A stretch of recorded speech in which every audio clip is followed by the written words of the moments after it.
Good evening दोस्तों। আমি সামিরুল ছোটেদার। আজকে 9 জুন চলুন মার্কেট অ্যানালাইসিস করি।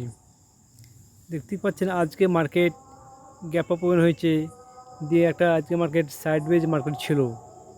কোনো মার্কেটে আজকে মোমেন্টাম ছিল না।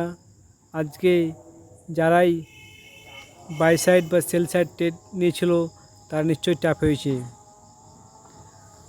তবে আজকে চলুন মার্কেট অ্যানালাইসিস করি।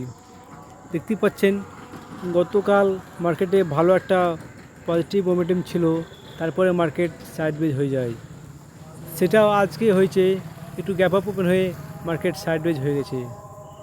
কেন কি যারা এই যে ফ্রেশ বায়ারগুলো এখানে অ্যাড হয়েছে, সে বায়ারগুলো এখনও রয়েছে, তার সেল করে নি, তার মার্কেট ফলতে যায়নি।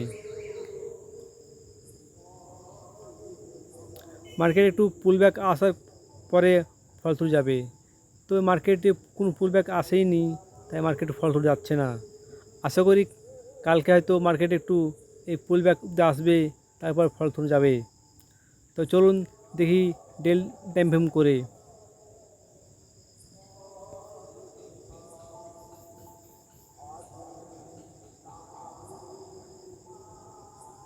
চলে এসেছি আমরা ডেল টাইম ফ্রেমে। দেখতেই পাচ্ছেন মার্কেট প্রায় কয়েকদিন থেকে এই যে বক্সের মধ্যে মার্কেট ফেসে গেছিলো। আজকে ফাইনালি সে বক্স থেকে মার্কেট রেহাই পেয়েছে, দিয়ে মার্কেট গ্যাপ আপ ওপেন হয়েছে, কিন্তু মার্কেট ফলস্বরূপ যাচ্ছে না। আশা করি যেহেতু মার্কেট এই বক্সটা পার করেছে, নিশ্চয়ই তাহলে মার্কেট উপরে যাবে।